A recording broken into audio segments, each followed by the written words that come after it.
सुजलांचल express news network में आपका स्वागत है। मैं किशोरदास स्वामी आपको लगातार दिखा रहा हूं कि सुजानगढ़ विधानसभा चुनाव को लेकर सरगर्मियां चल रही है।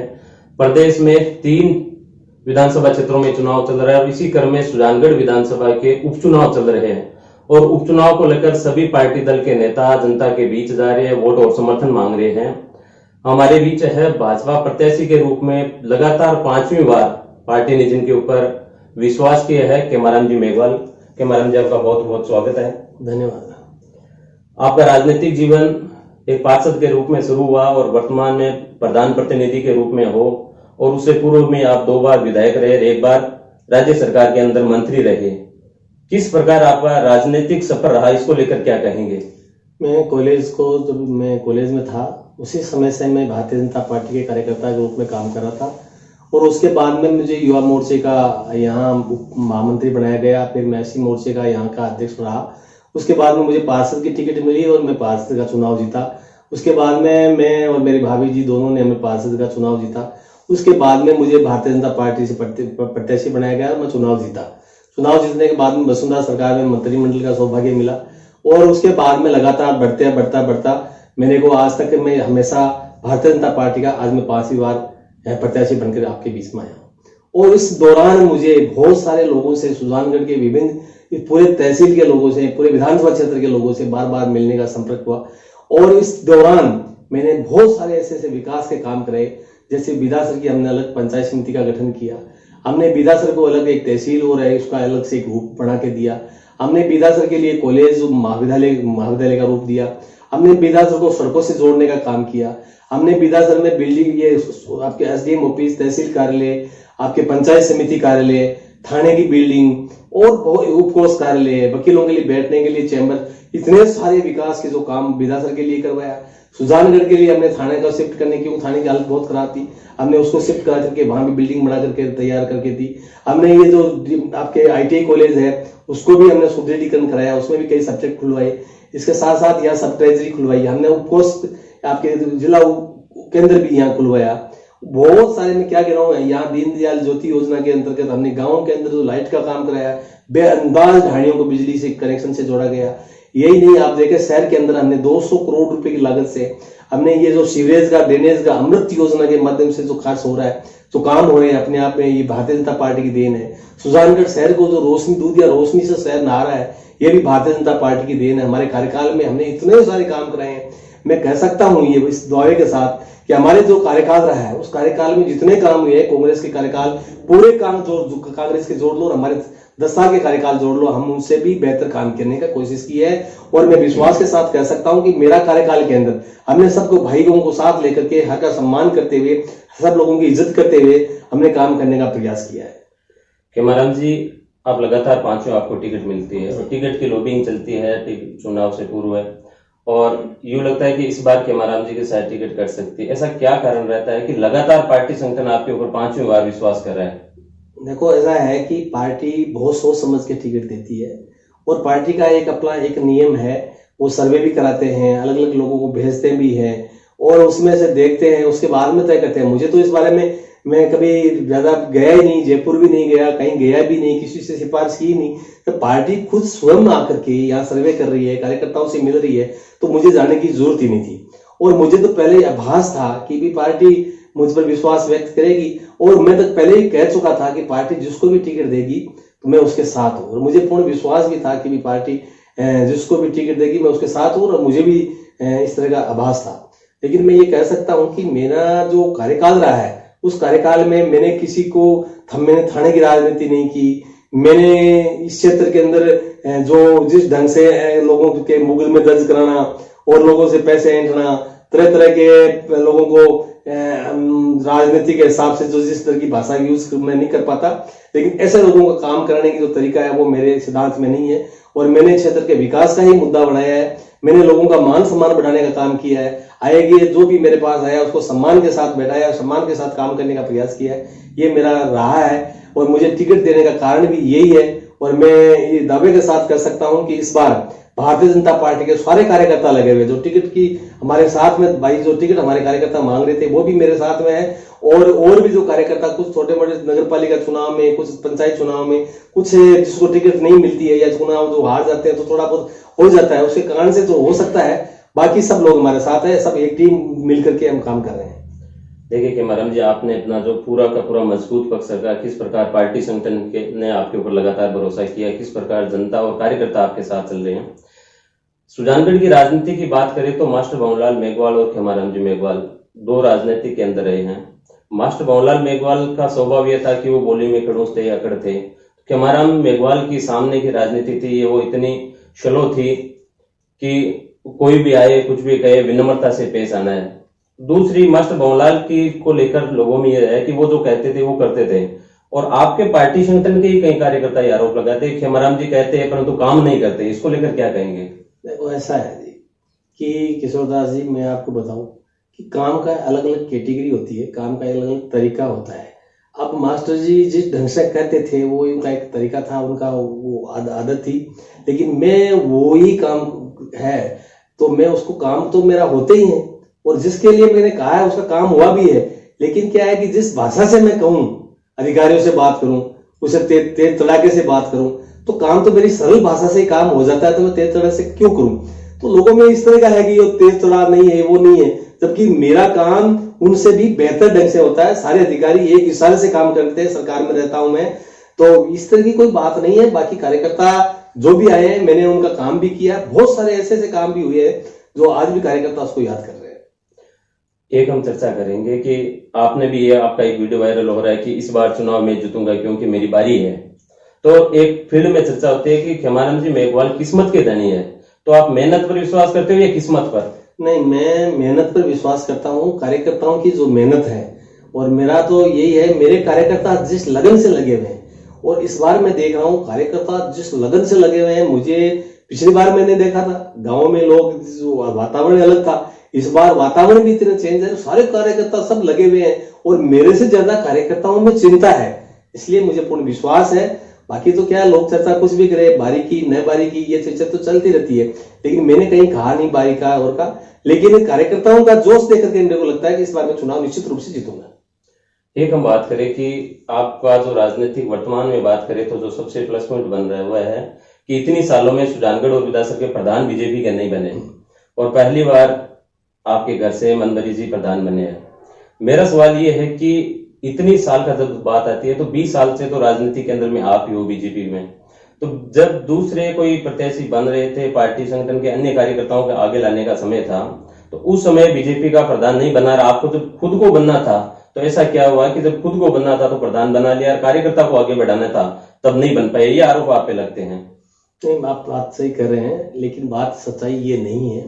सच्चाई ये है कि इस 2.5 साल की कांग्रेस की सरकार ने जिस ढंग से जनता के साथ भेदभाव किया, जनता के साथ विश्वासघात किया, इन्होंने चुनाव में वादे किए थे कि हम संपूर्ण कर्जा माफ कर देंगे, बिजली के बिल नहीं बढ़ाएंगे, बेरोजगारों को भत्ता देंगे, इतनी सारी वैकेंसीज निकालेंगे, तरह तरह के उन्होंने प्रलोभन देकर सत्ता में आ गई, और उसके बाद में सत्ता में आने के बाद इस सरकार ने कुछ काम किया नहीं। उसका जनता के प्रति जनता में आक्रोश था, और वो आक्रोश इस पंचायत राज के अंदर वो आक्रोश निकला, और आक्रोश निकलने के बाद सुजानगढ़ ही नहीं, हमने बीदासर के अंदर भी प्रयास किया और सुजानगढ़ में प्रयास किया, हमने दोनों जगह प्रधान बनाए हैं, और हमारी 4 जो सीटें हैं जिला परिषद की, वो चारों की चारों सीटें जीती है, और हमने चारों सीटें जीता करके हमारा जिला प्रमुख भी बनाया है। तो ये सब चीजें जो है वो एक समय के ऊपर, समय के अनुसार, बीदासर में भी पहले रिजर्व सीट थी, हमारे संतोष बहन वहां की प्रधान थी, बीजेपी के साथ वो आई, हमने उनको भी प्रधान प्रोजेक्ट किया, और वहां की जनता ने और हमारे प्रयासों से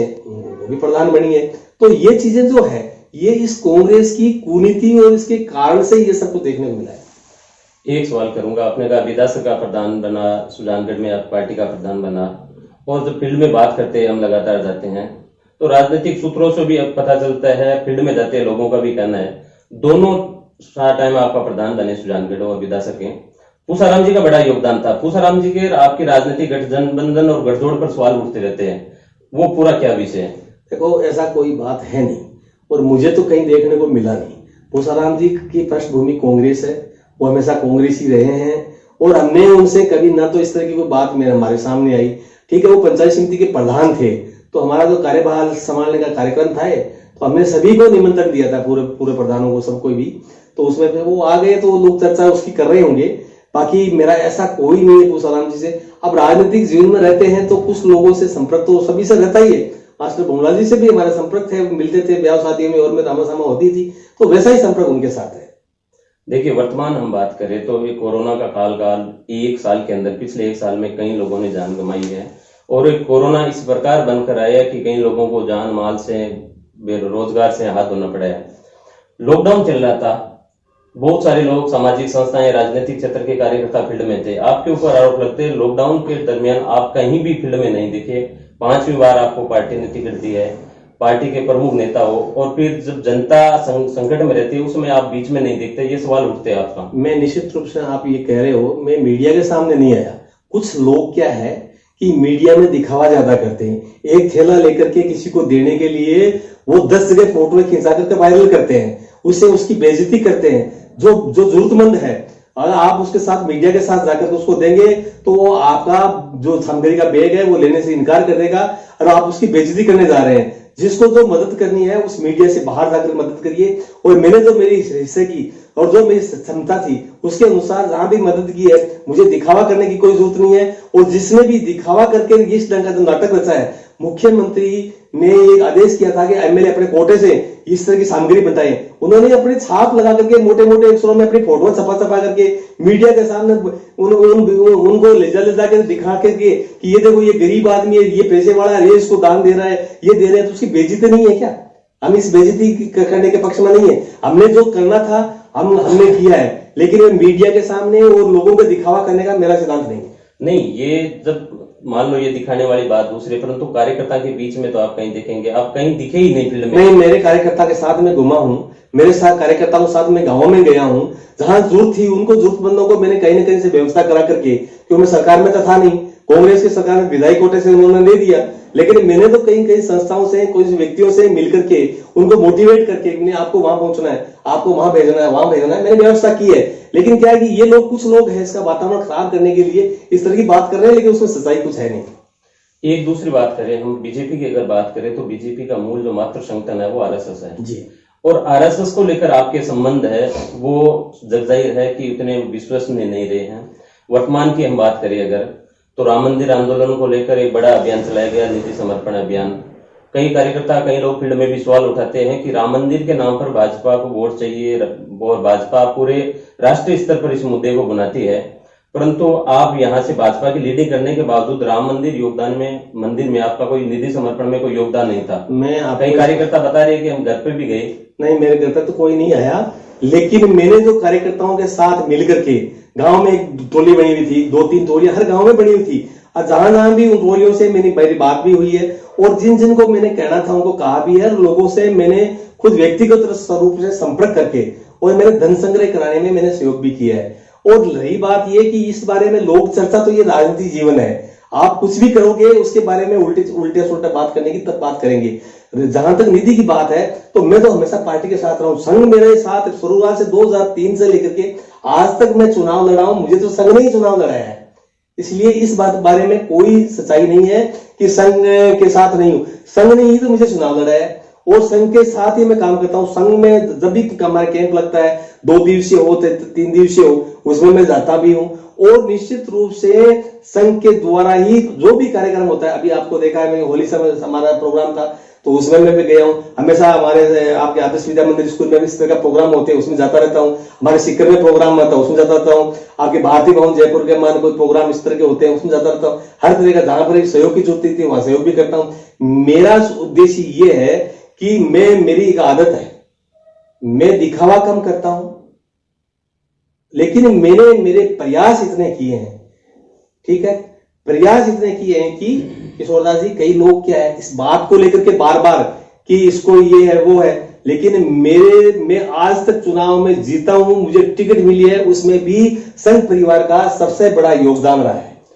मैं सवाल कर रहा था, चर्चा कर रहा था राम मंदिर को लेकर आपका योगदान, तो एक बार बता दीजिए कितना योगदान किया। नहीं, मैं ये पूछ रहा हूं आपको कि मैंने आप कह रहे हो मैंने गांव गया हूं, मैं टोली के साथ गया हूं, और टोली के साथ जा जा करके मैंने धन संग्रह करने का काम किया है और मैंने बहुत सारे धन संग्रह करने में सहयोग भी किया है। अब आप अलग से इंडिविजुअल अलग से बात करना चाहें तो मैं उसके बारे में क्या कहूं। मैं तो खुद एक साधारण कार्यकर्ता हूं और मैं धन संग्रह करने वाला में से हूं। मैं कोई इतना बड़ा कोई फाइनेंसर या इतना बड़ा मेरे को उद्योगपति तो मैं हूं नहीं। चलिए आगे बढ़ते हैं अपन। एक बात आती है कि इस चुनाव में जब आप जाते हो तो इस बार जो चुनावी संघर्ष है, पिछली बार आपने देखा त्रिकोणीय टाइप का वातावरण बन गया था, संतोष मेघवाल चुनाव लड़ी थी और इस बार संतोष मेघवाल जो चुनाव लड़ी थी वो ज्यादातर वोटर बीजेपी के इकट्ठे। तो इस बार जो संतोष का रोल अदा कर रहे हैं फील्ड में आरएलपी कर रहे हैं, तो आरएलपी चुनाव लड़ रही है, त्रिकोणीय संघर्ष बन रहा है, इसको लेकर क्या कहेंगे? देखो आरएलपी का कुछ कोई रोल नहीं है यहाँ। आरएलपी चुनाव लड़ रही है क्योंकि वो तो उसको चुनाव लड़ाना है। जो उसका प्रत्याशी है सीताराम नाइक, वो मेरे सामने 2 बार चुनाव लड़ चुका है और सीताराम नाइक के सिर्फ कांग्रेस को जिताने के लिए उद्देश्य से ही चुनाव लड़ता है। ये तो हमेशा सुजानगढ़ आ जाते हैं सिक्कर से और जब भी चुनाव आते हैं चुनाव लड़के चले जाते हैं, उसके बाद में शकल दिखाते नहीं है। नाइक समाज के सामने सब जो भी काम होता है, जो भी विकास की बात होती है, जो उनके सुख दुख में काम होते हैं वो मैं करता हूं। लेकिन क्या होता है कि चुनाव में एक वातावरण बना देते हैं समाज के हिसाब से। लेकिन इस बार समाज समझ गया है, नाइक समाज को ये पता चल गया है कि ये व्यक्ति हमेशा चुनाव लड़ने के लिए आते हैं और हमें चुनाव के अंदर बरगला कर वोट ले लेता है, उसके बाद में शकल दिखाता नहीं है। और ये हमेशा जिस उद्देश्य के लिए ये वोट मांगता है वो हमारा उद्देश्य पूरा होता नहीं है। चुनाव दूसरा के लिए नहीं है, वो कांग्रेस को जिताने के लिए उद्देश्य से यहाँ चुनाव लड़ता है। लेकिन इस बार आप संतोष जी की बात करें, वो एक अलग मैटर था, ये चुनाव अलग है। लोगों को पता है कि चुनाव कांग्रेस और बीजेपी के बीच में है और निश्चित रूप से बीजेपी चुनाव जीत रही है और चुनाव जीत नहीं रही है, बहुत भारी मतों से जीत रही है। कांग्रेस के मंत्री गली गली में घूम रहे हैं, मुख्यमंत्री यहाँ 2 बार आ चुके हैं। कांग्रेस ने लोगों को भ्रमित कर मतलब लोगों को धमका रहे हैं और वो आपके वो शिक्षा मंत्री जो आपके टीचरों को फोन करके धमका रहे हैं, मैं बाड़मेर दिखा दूंगा, मैं जैसलमेर दिखा दूंगा। इस तरह का मैं तो पहली बार देख रहा हूं कि एक शिक्षा मंत्री जिस ढंग से लोगों को धमका रहे हैं, धमकी भरी आवाज से वो बोल रहे हैं। मुझे लगता नहीं ये चुनाव है कि क्या है। सत्ता हमारी भी सत्ता थी लेकिन हमने ऐसा नहीं किया। लेकिन ये आने के बाद मुख्यमंत्री 2 बार आगे, पता नहीं और क्या क्या करेंगे। मेरा तो इतना ही है कि आरएलपी चुनाव लड़ रही है, अच्छी बात है, लेकिन चुनाव जो है वो कांग्रेस और बीजेपी के बीच में है और भारतीय जनता पार्टी चुनाव में जीतेगी। आपका कहना था कि सीताराम जी हर बार चुनाव के समय आते हैं फिर चले जाते हैं। अभी मैं एक आपका वीडियो देख रहा था, आप कह रहे थे कि इस बार मुझे चुनाव जिता दो, अगर मैं इस बार हार गया तो मैं तो सुजानगढ़ को मुंह ही नहीं दिखाऊंगा, चला जाऊंगा। नहीं, मैं ये नहीं कह रहा था। मैंने ये कहा था कि मेरा ये चुनाव बहुत ही महत्वपूर्ण चुनाव है, ये उपचुनाव है। इस उपचुनाव में मेरे कार्यकर्ताओं से मैंने निवेदन किया कि ये चुनाव पार्टी के लिए और मोदी जी के लिए, पूरी बीजेपी के लिए बहुत ही महत्वपूर्ण चुनाव है, ठीक है। और ये चुनाव जीतना बहुत जरूरी है। ये चुनाव अगर हार गया तो मेरी अकेले की हार नहीं होगी, पार्टी की भी हार होगी। हमारे मोदी जी जो वहां बैठे हैं उनको भी नीचे देखना पड़ेगा। अगर मोदी जी का हाथ मजबूत करना है तो भारतीय जनता पार्टी को जिताना है। मेरा तो टारगेट, बात कहने का तरीका यही है। और मैं ये कह रहा हूं कि भी मैं अगर हारूंगा तो मैं आपको मुंह निकाल कैसे रहूंगा, कहां जाऊंगा? मैं सुजानगढ़ का रहना, वहां सुजानगढ़ में रहूंगा, बीजेपी का हूं तो बीजेपी में रहूंगा। लेकिन भी ये चुनाव जो है उपचुनाव है, 2 साल 2.5 साल का चुनाव है। इस चुनाव में सब कार्यकर्ता लग करके चुनाव जिताओगे तो पार्टी का बहुत बड़ा एक नाम होगा। इससे कोई सत्ता बदलने वाली नहीं है। लेकिन ये कांग्रेस ने 2.5 साल के अंदर जो विकास के काम के साथ धोखा किया है, जो प्रलोभन देकर सरकार में आई है, उस सरकार को हमें सबक सिखाने का मौका है। इस बार अगर आप सरकार को सबक नहीं सिखाया तो हम लोग सब मुंह दिखाने लायक नहीं रहेंगे। मेरा कहने का तात्पर्य ये है। एक चर्चा चलती है, आपको लेकर भी चलते हैं कि सीधी भाषा में बात करें तो कि आपको लेकर कहते हैं कि मारी कोई सुने को नहीं, मारी कोई मानना को नहीं, सरकार को नहीं। जैसे वर्तमान में बात करते हैं तो अभिनय जी है, आपके साथ प्रचार कर रहे हैं, तो कई मुद्दे आते हैं ऐसे विकास के, कार्यकर्ताओं के, क्षेत्र के लोगों की, तो हमारी सरकार नहीं है, काम नहीं होगा। तो जब आपकी सरकार नहीं है तो फिर आप काम कैसे करा पाओगे? हम इस सरकार को घुटने के बल चलाने का काम करेंगे और हम जिस ढंग से राजस्थान की सरकार विधानसभा के अंदर इस सरकार को घेरने का काम करेंगे। यहाँ जो काम है, जो नियम के अनुसार है, जो विकास के काम है, जो और विधानसभा क्षेत्र में मिलते हैं, वो का वापस पैसा यहाँ लाएंगे, वो योजना यहाँ लाके चालू कराएंगे और लागू कराएंगे। वर्तमान में जो घोषणाएं हुई है ओवरब्रिज को लेकर, कन्या महाविद्यालय को लेकर, एडीएम कार्यालय को लेकर, कई ऐसे काम थे जो काफी वर्षों से रुके हुए थे, क्षेत्र के लोगों को आस उम्मीद थी। सरकार ने घोषणा की, उसको किस नजर से देखते हैं आप? देखो, ये तो उपचुनाव का झुंझुनिया है। अशोक गहलोत जी को पता था जब ये उपचुनाव की डेट आने वाली थी, तो उन्होंने इस तरह की झुंझुनिया पकड़ा दिया। और यही अगर काम कराते तो 2 साल पहले अगर एक भी काम करा देते, 1 इंच सड़क का भी एक टेंडर निकाल देते, कहीं भी 1 ईंट लगा देते, 1 रुपया पंचायत समिति में डाल देते, इनके 3-3 किस्तें ड्यू पड़ी है। मैं ये कहना चाहता हूं कि ये तो उपचुनाव आ गया, इनकी मजबूरी हो गई, तब जाकर के ये 3 महाविद्यालय की घोषणा की है। लेकिन उस घोषणा में अभी तक न तो कोई बजट में प्रावधान किया गया, तो वित्त पोषित योजनाएं भी नहीं है, तो ये तो सिर्फ घोषणाएं हैं।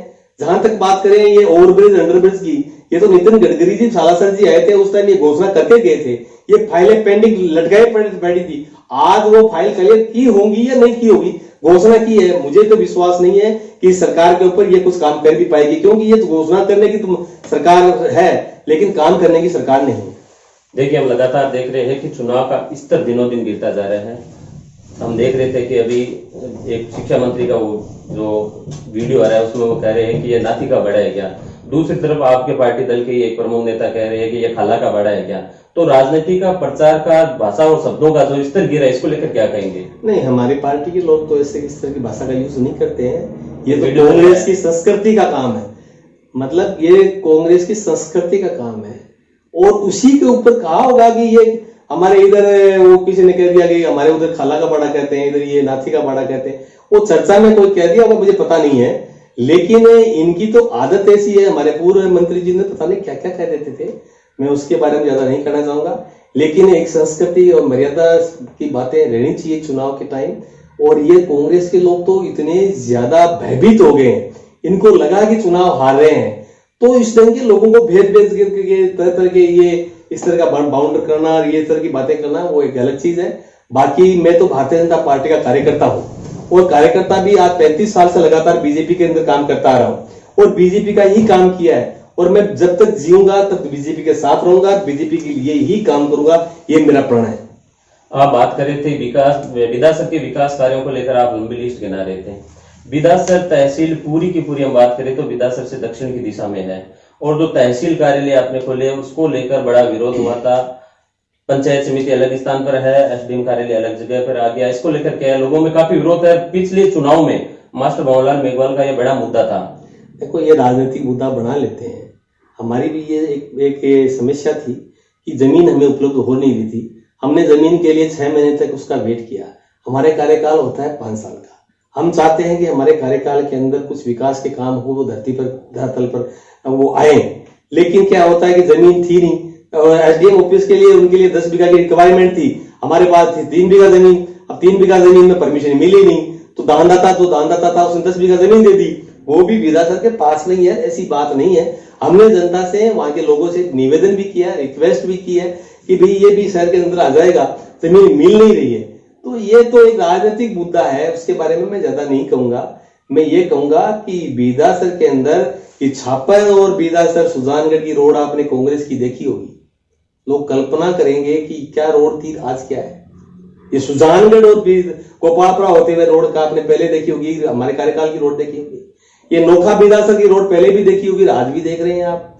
और ये सुजानगढ़ के जो हाईवेज जो चल रहे हैं, वो सुजानगढ़ के अंदर अभी जो रोडें हमारे प्रधानमंत्री सड़क योजना में बढ़ रही है, मुझे ये तो बताओ कांग्रेस का एक भी काम कि कांग्रेस ने ये काम किया है? सिर्फ ये घोषणा जरूर की है, यहां तक तो कैबिनेट मंत्री था, उसके बावजूद भी एक काम नहीं हुआ। मैं गारंटी के साथ कह सकता हूं, मैं दावे के साथ कह सकता हूं कि ये कांग्रेस 2.5 साल के कार्यकाल में फेल रही है। अच्छा, एक हम बात करें तो जो लंबे समय से क्षेत्र की जनता में मांग चल रही है, रियासत टाइम में सुजानगढ़ जिला था, और वो जिला का गौरव खोने का दर्द हर किसी के अंदर हम देख रहे हैं। पिछले लंबे समय से आंदोलन संघर्ष भी चले, आपके कार्यकाल में भी आंदोलन चले, और हम भी उस आंदोलन के सहभागी थे। आपसे भी कई बार मिले, बात हुई, अगर एक एडीएम कार्यालय भी आ जाए तो सुजला जिला को लेकर आपका क्या कहना है? मैं ऐसा शख्स मैं हूं जिसने मुख्यमंत्री जी की आम सभा में, आपको पता है, आम सभा में मैंने घोषणा की थी, और मुख्यमंत्री से वहीं से मंच से मैंने मांग की थी सुजला जिला बढ़ाने। एक मैं ही ऐसा शख्स हूं। बाकी की ये लोग बातें तो करते हैं, लेकिन इसमें कोई बात में कोई है नहीं। अब ये उपचुनाव आ गया तो इन्होंने एक तहसील बना दे साहब, एक ये एडीएम ऑफिस खोल देंगे। लेकिन इससे होगा क्या? हमें मूल तो हमारा है, वो है हमारा जिला बनाने का। उसके अंदर तो अभी हम सक्सेस हुए नहीं, और मेरा प्रयास ही रहेगा अंतिम क्षण तक कि सुजला को जिला कैसे बनाए, उसके लिए मैं संघर्ष करता रहा हूं, आगे भी करता रहूंगा और संघर्ष ही करूंगा।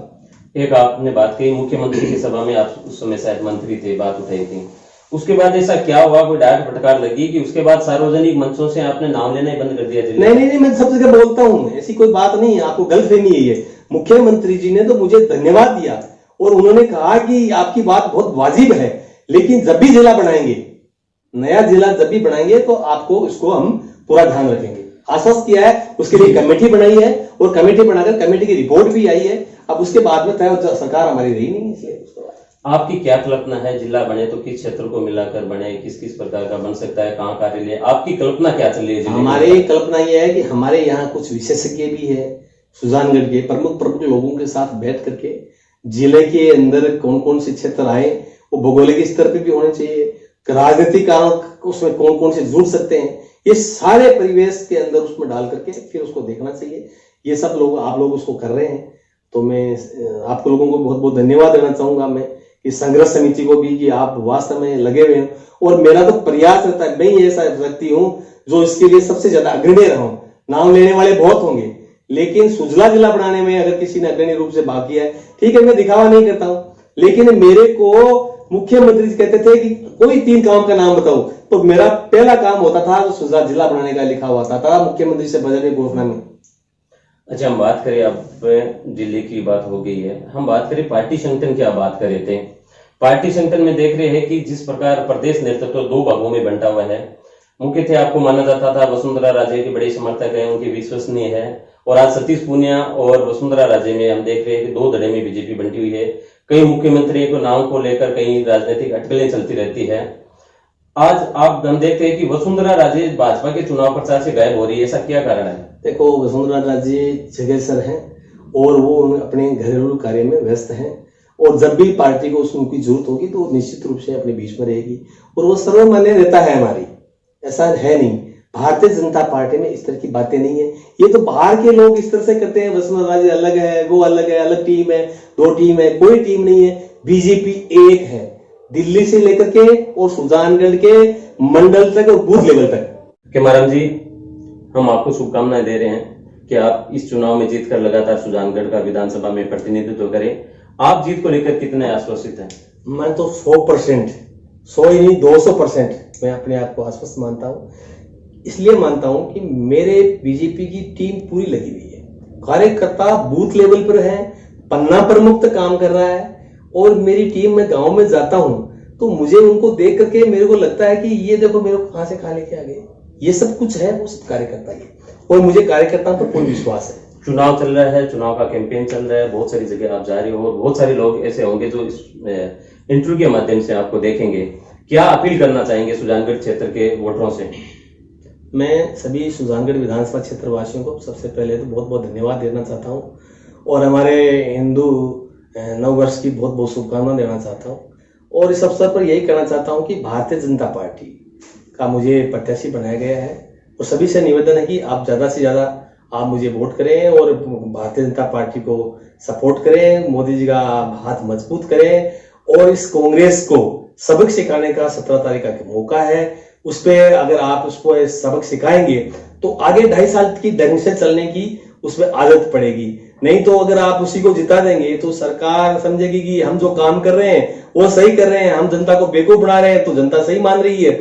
इसलिए मेरा निवेदन ये है कि इस चुनाव में आप भारतीय जनता पार्टी को वोट दें, और मैं तो आपके बीच में अपना हूं, आपका हूं, अपना बेटा हूं, आपका भाई हूं, आपका हर तरीके से बीच में रहने वाला, बराबर 20 साल से लगातार हर गांव, बच्चे से छोटे से बड़ों से सबके साथ रहा हूं। इसलिए मेरा तो सोच ये है कि मुझे विश्वास भी है कि मुझे ही आप वोट करेंगे, और बहुत बहुत धन्यवाद सबको। मुझे पूर्ण विश्वास है कि मैं तो भाई देखो ये है कि गांव का बीच का रहने वाला हूं, और मैं अभी प्रधान जो को बनाया है वो भी आप लोगों का आशीर्वाद बढ़िया है, मेरा अकेला का कुछ भी नहीं है। आगे भी आप मुझे सहयोग करेंगे ताकि यहाँ से बीजेपी जीत के जाए, मोदी जी का हाथ मजबूत हो। ये कांग्रेस के जो बड़े बड़े जिस ढंग से ये वादे कर रहे हैं, जिस ढंग से ये धमका रहे हैं, कांग्रेस सरकारी बसें का जिस ढंग से बयानबाज दुरुपयोग कर रहे हैं।